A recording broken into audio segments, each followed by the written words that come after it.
પાલિતાણા નગરપાલિકા અને તાલુકા પંચાયતમાં હવે લાગશે બાબુશાહી। થોડા દિવસો બાદ વહીવટદાર સંભાળશે સુકાન। યાત્રાધામ પાલિતાણાના સ્થાનિક રાજકારણ અને વહીવટીતંત્રમાં આગામી સપ્તાહથી મોટો વળાંક આવી રહ્યો છે। પાલિતાણા નગરપાલિકા અને તાલુકા પંચાયતના ચૂંટાયેલા પ્રતિનિધિઓની 5 વર્ષની મુદત પૂર્ણ થતી હોવાથી હવે સત્તાના સૂત્રો વહીવટદારના હાથમાં જશે। રાજ્ય સરકાર દ્વારા નિયુક્ત વહીવટદાર હવે આ બંને મહત્વની સંસ્થાઓનો વહીવટ ચલાવશે।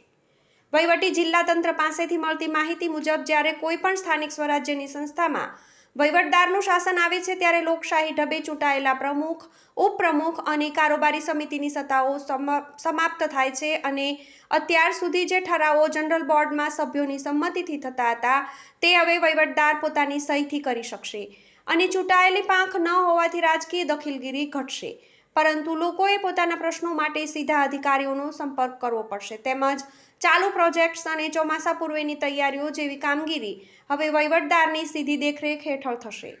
નગરપાલિકાની 15 માર્ચ છે અને તાલુકા પંચાયતની 17 માર્ચે મુદત પૂરી થતી હોવાથી પાલિતાણાના સ્થાનિક રાજકારણમાં પણ ગરમાવો જોવા મળી રહ્યો છે।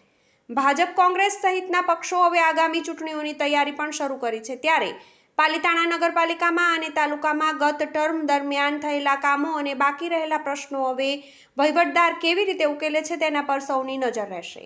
આગામી 15 માર્ચથી પાલિતાણા નગરપાલિકાના પ્રમુખની ચેમ્બર અને 17 માર્ચથી તાલુકા પંચાયત પ્રમુખની ચેમ્બરમાં વહીવટદાર બિરાજમાન થશે અને નગરપાલિકાના પ્રમુખ સહિત વિપક્ષ નેતા અને ચેરમેનોના ઓફિસો ખાલી અને તેમના નામના હોદ્દાના પાટિયા ઉતારી લેવામાં આવશે અને તેઓ ટર્મ પૂર્ણ થયા બાદ પૂર્વ નગરસેવક અને પૂર્વ સદસ્ય તરીકે ઓળખાશે।